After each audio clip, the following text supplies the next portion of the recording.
UniJust students declare support for ASU's planned strike. Akpabio insists Senate must uphold discipline, respect for rules.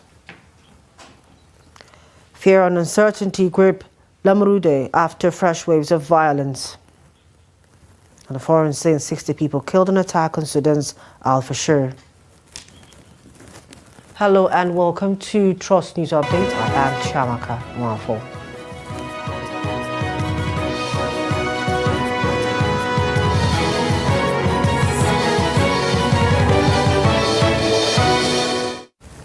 Good evening, thank you for joining us. Students of University of Jos have thrown their weight behind the proposed strike by the Academic Staff Union of Universities, ASU, describing the move as timely. The ASU leadership had begun mobilizing its members across universities nationwide following the government's silence after a strike notice was served to relevant authorities, including the Minister of Labour and Employment, Megari Dingyadi. Speaking during an interactive session between ASU and the Students' Union, government SUG leadership, the students noted that strikes action has always been a last resort for lecturers. Adamusa tells us more in this report. The interactive session, organized by the ASU Students' Relations Committee, aimed to brief students on the ongoing issues between ASU and the federal government, as well as the union's position on the planned industrial action. President of the Students' Union government, Pajok Kangyang, declared the students' support for the strike during the session held at the ASU Secretariat, University of Jos. According to her, the academic staff have exhausted all peaceful avenues, including several warnings and ultimatums, to get the government to meet their demands, but to no avail. Hence, the students backing the strike.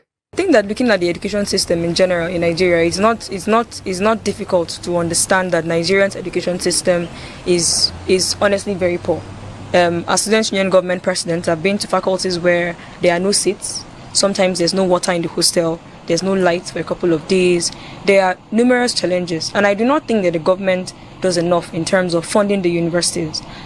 I believe that these strikes or these necessary actions, especially because I understand that ASU works on 3 C's. The first C is consultation, consolidation, and then confrontation. So having heard them explain what they have done in the last 6 months, how they have tried to discuss with the federal government, arranged meetings with them, sent in documents, it's been a back and forth of so many weeks and so many months. I believe that the strike action is the last resort, always for ASU. And if it's gotten to the point where they're doing the last resort, it means federal government on their own part haven't done what they're supposed to have done. Chairperson of ASU UniJust, Professor Julbe Molwus, said the engagement with students was crucial, given their stake in the education sector.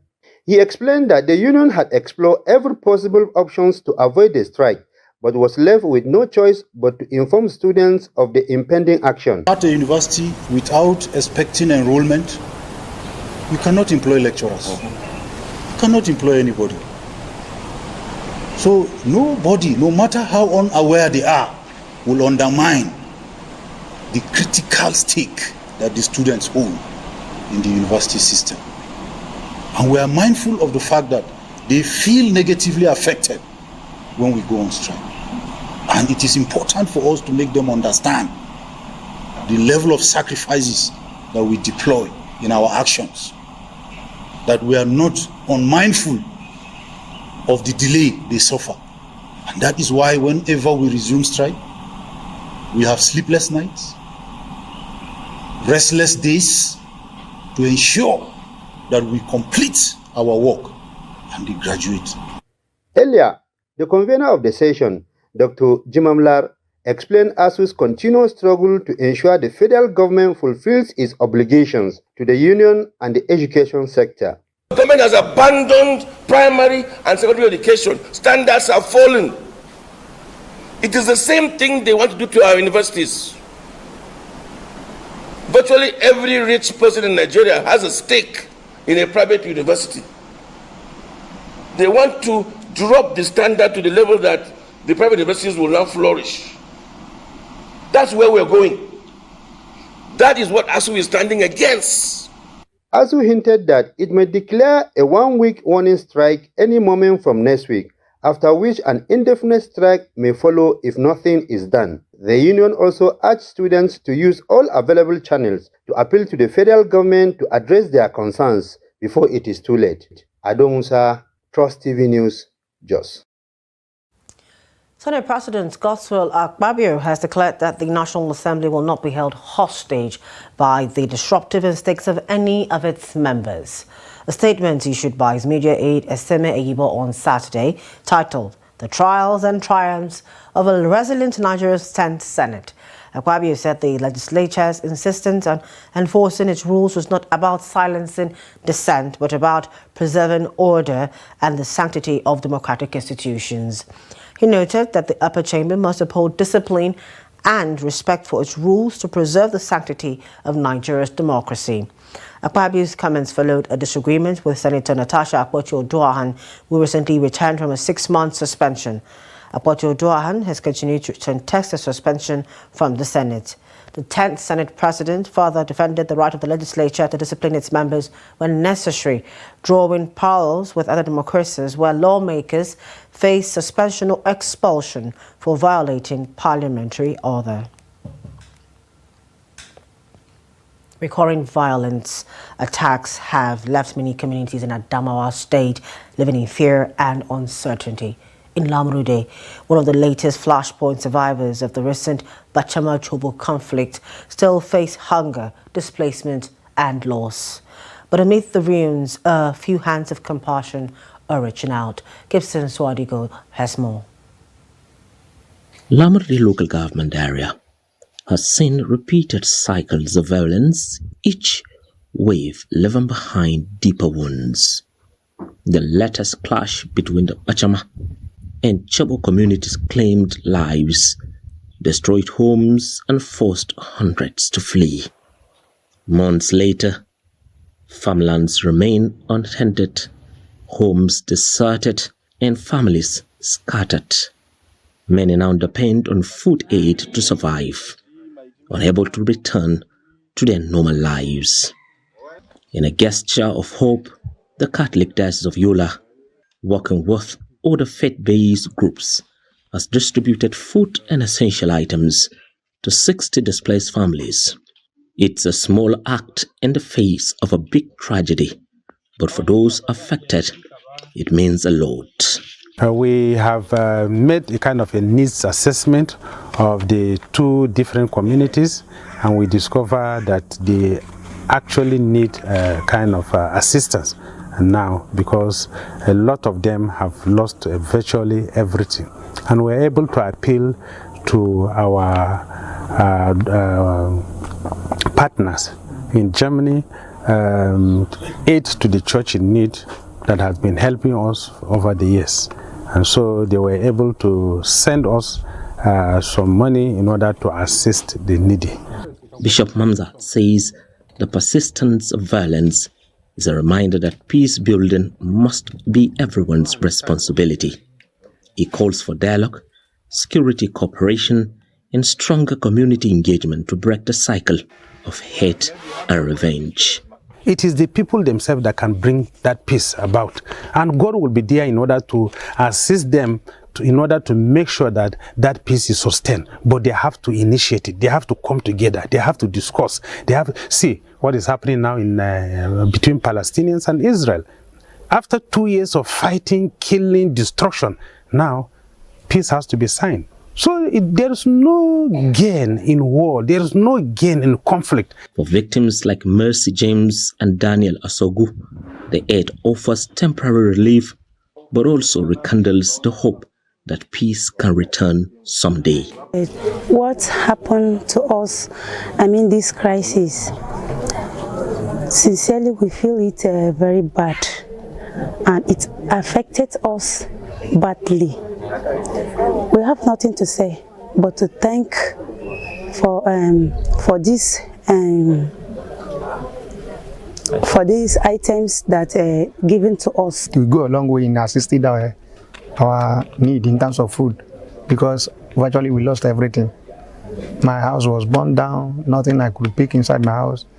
After the conflict, I have to go back home, and then even the items I'm wearing, the clothes I'm wearing now, I have to send home to retrieve the items I'm wearing now. Adamawa State government says it is working with local leaders to restore peace and rebuild trust. Yet, for many in Lamurde, the fear of another attack still hangs heavy. A reminder that peace in the region remains fragile. From hunger to displacement, the people of Lamurde continue to live through the aftermath of violence. But as faith groups and communities reach across divides, they show that even in conflict, humanity can still find a voice. Gibson Soadugo, Trust TV News, Yola. The Nigerian police force has arrested 12 suspects linked to the armed robbery incident that claimed the life of an Arise News journalist and a security guard at Unique Apartment in Katembo Extension, Abuja. Now, it will be recalled the gunmen invaded the building on the 29th of September 2025, killing 2 people. Somtochukwu Christella Madoagu, a journalist with Arise News, and Barnabas Dalami, a security guard attached to the premises. Here's more in this report. While briefing journalists in Abuja, the Force Public Relations Officer CSP Benjamin Udeyi revealed that the 12 suspects arrested in connection with the attack followed a coordinated and investigative-driven operation. According to Udeyi, police investigations revealed that the fatal shot that killed the security guard was fired by one of the suspects, Samshuddin Hassan, who admitted to shooting when the guard tried to stop them from entering the premises. The PRO also disclosed that the group sourced their weapons from a yet-to-identified supplier in Niger Republic and had been involved in other robbery operations across the FCT. Following that ugly incident, the FCT Police Command swung into action, commenced investigation towards apprehending the criminals behind that robbery incident. It was a well-coordinated and intelligence-driven investigation. And through the diligent efforts of operatives of the command, we are pleased to announce to Nigerians that today we have 12 suspects in custody. Suspects that have been confirmed to be linked to that robbery incident.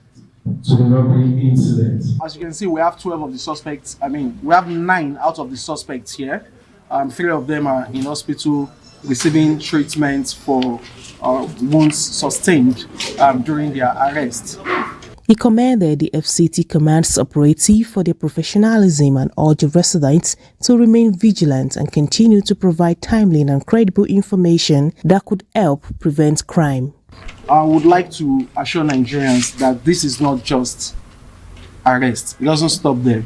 These suspects will definitely and most definitely be prosecuted as soon as we wrap up our investigation. Justice must be served. Ms. Somtochukwu and Mr. Barnabas must get justice this time. And we would also like the Nigeria Police Force, under the leadership of IGP Kayode Adeolu Egbetokun, would like to assure Nigerians that the force would continue to do everything within its power. The force would continue to deploy all human and operational resources as optimally as possible to ensure that their safety and security remains paramount, remains non-negotiable. Arise News has announced that its late anchor, correspondent and producer, Somtochukwu Christel Maduagu, who died in a tragic armed robbery incident on September 29, 2025, will be laid to rest on Saturday, October 18, 2025. In a video on Saturday, the station says an evening of tributes will be held on Sunday, October 12, 2025, at this day's Dome, Central Business District, Abuja. Habibat Ajayi, Trust TV News, Abuja. Over in Ondo State, the police command says it has arrested one suspect in connection with the abduction of a tipper driver, Toby Abdulmalik Oluwatuyi. Oluwatuyi was kidnapped by gunmen on Friday at Iluabo along the Akure-Owo Expressway in Akure North Local Government area of the state. DSP Olushola Ayolade, the command spokesperson who confirmed the incident on Saturday, said efforts were ongoing to arrest the perpetrators. Also, Adetunji Adileye, the commander on Ondo State Security Network Agency, Amocheku Corps, who confirmed the incident to newsmen, said operatives had begun an intensive bush combing operation to rescue the victim. Earlier, the owner of the tipper, Monday Ayesoro, who confirmed the abduction to newsmen, said that the incident occurred around 6 a.m. on Friday when the vehicle reportedly developed a fault. Also, according to him, the truck broke down along the way, adding that when the driver was attempting to fix the truck, armed men emerged from the bushes and whisked him away. Two suspected vandals have been arrested as the Nigerian Railway Corporation (NRC) on Saturday decried increasing incidents of vandalization of its electrical and signaling installations across the Abuja, Lagos, Kaduna and Warri Takwe corridors. A statement signed by its Chief Public Relations Officer Callistus Unimado noted that the corporation described the attack as a major threat to safe and efficient train operations. The suspects, Ibrahim Abdullahi, aged 22, and Sani Ibrahim, aged 24, were apprehended by operatives of the Nigerian Police Railway Command attached to the Abuja-Kaduna train service. They were arrested in Kaduna in connection with the recent vandalization of its equipment at the Rigasa train station area. The arrest followed the discovery on Friday at about 12:30 p.m. that a cable wire had been caught and removed from one of NRC's cranes stationed within the Rigasa facility. In Abia State, the police command has rescued 18 children, comprising 8 infants and 10 stolen children, and also arrested 10 suspects for conspiracy and child theft. The command also urged members of the public whose children or infants are missing or stolen to visit the gender section of the State CID Abia State Command or contact the OC Gender. A statement released by DSP Maureen Chinaka, the spokesperson of the Abia State Police Command, on Friday said that a complaint was received at Ohuri Simiri Police Divisional Headquarters that a young woman from Abakaliki, Ebonyi State, who came to Aba with her 2 children, was lured by a young man under the guise of marriage. However, upon arrival in Aba, the man asked her to get food for herself and the children while he stayed with them. On her return, she could not find the man or her children, and all efforts to reach him proved abortive. The police statement said, acting on credible and actionable intelligence, officers of the command stormed a residence where stolen children were suspected to be kept and apprehended 5 suspects and rescued 1 infant and 7 children. Now moving on to more stories. 10 passengers have been reportedly killed, while 11 others sustained various degrees of injury in a road accident at Amakbarul along Obatana Lokoja Highway. The crash, which occurred on Friday night, involved a white Toyota Hiace commercial bus bearing 21 male passengers at the time of the incident. Spokesman of the Federal Road Safety Corps, FRSC Assistant Corps Marshal Olusegun Ogungbemide, announced in a statement on Saturday that a preliminary investigation by the FRSC crash team revealed that the crash was caused by speed violation and wrongful overtaking by the driver who lost control of the vehicle during a night journey. Ogungbemide said the Corps Marshal of FRSC expressed grief over the incident, warning that night travels, excessive speeding and wrongful overtaking continue to be major causes of fatal road crashes in Nigeria. Nigerian storytelling is rapidly evolving from a traditional oral-based art form to a dynamic multi-platform industry. Aisha Abdulmumini reports. In a world where storytelling and creativity has become a vital tool in promoting economic growth and development, critical investment in this industry is required to create a society where creative are celebrated and empowered. There are more emphasis on originality as an important tool in value chain and educating younger generation on morals, traditions, and culture. The focus is on how digital landscape has helped traditional crafts for more visibility in today's society. The theme of this discourse, which is the economics of Nigerian soft power, how storytelling and creativity can win the future for Nigeria. I think this is a very important topic for discussion. And it is the very thesis upon which we are building the future of our nation. For a very long time, the true value of our culture was spoken of in whispers of potential, but today that potential actually roars. It roars from the global stages where Afrobeat starts command adoring crowds. It resonates from the screams of millions worldwide, enchanted by the drama and authenticity of Nollywood. It is whispered in the pages of our authors who have captivated the literary world, and it is shouted from the canvas of our visual artists. I think, to be honest, competition is not usually the right thing to focus on. Originality is actually the right thing to focus on. When you're original, you have your own market. As a musician, as a creative person, we should maintain our originality and target the market that admires our originality. And then we don't want to play the algorithm game. You fail.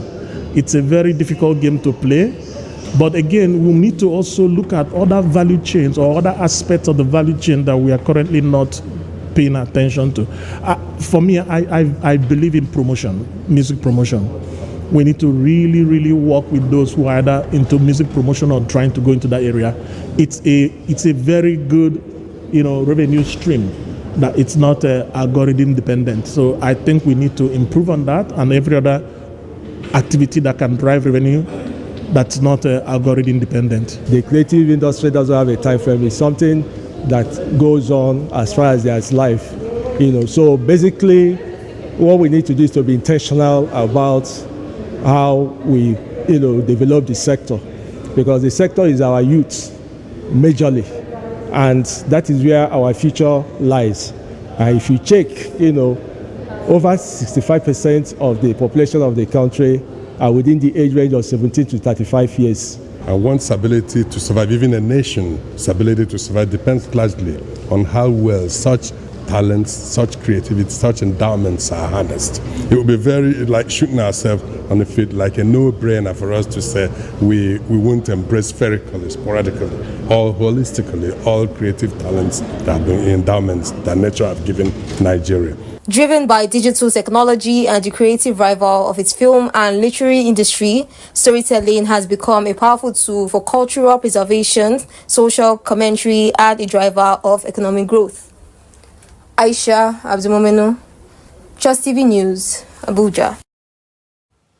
In the business, President Donald Trump has said that he would impose an additional 100% tariff on goods from China starting on November 1 or sooner. The new tariff is on top of the 30% tariffs already in effect, indicating a massive escalation after months of a trade truce between the two nations. In particular, electronics, apparel, and furniture are among the top goods the United States receives from China. Trump's announcement is tied to Beijing ramping up export controls on its critical rare earths, which are needed to produce many electronics. As a result, Trump appeared to call off a meeting with Chinese President Xi Jinping, who was scheduled for later this month in South Korea. Trump's initial message on Friday, delivered via a Truth Social post in which he threatened massive new tariffs, was ill received by investors on Fridays as fears of a spring deja vu when tariffs on Chinese goods soared to a stunning 145% set in. On the foreign scene, drone and artillery strikes by the paramilitary rapid support forces on a shelter in the Sudanese city of Al Fashir killed at least 60 people on Friday night and Saturday morning, according to local activists. Al Fashir is under siege by the RSF as it struggles to wrest control of the army's last stronghold in the Darfur region. The siege has spread hunger and disease in the city, and relentless drone and artillery strikes have hit displacement shelters, mosques and hospitals, and also clinics. According to the Al Fashir Resistance Committee, bodies remain under the rubble, and others were burned alive inside the shelter caravans, including children, women, and elderly who were killed in cold blood. The Resistance Committee said hundreds of civilians have been killed by the attacks, and residents who spoke to Reuters said they had dug bunkers into their homes and neighborhoods for protection. The activist group said the city is losing 30 people on average daily to violence, hunger, and disease. And finally, in sports, Nigerian National League NNL has issued a 2-week ultimatum for facility upgrade at the McCarthy Stadium in Makurdi. The McCarthy Stadium is the home ground of Nigerian National League NNL side Lobby Stars. The decision was reached after the inspection of the venue by the league organizers ahead of the 2025-2026 season. NNL chairman George Aluo noted that though the stadium boasts of a good playing pitch, it lacks other facilities necessary to host league matches. The new season is scheduled to commence on Saturday, 8 November. And that wraps up news updates at this time. For more of our news programs and documentaries, do follow us on social media platforms and on our YouTube live stream. I am Shama Kanwafo. Thank you for joining us at this time. Good evening.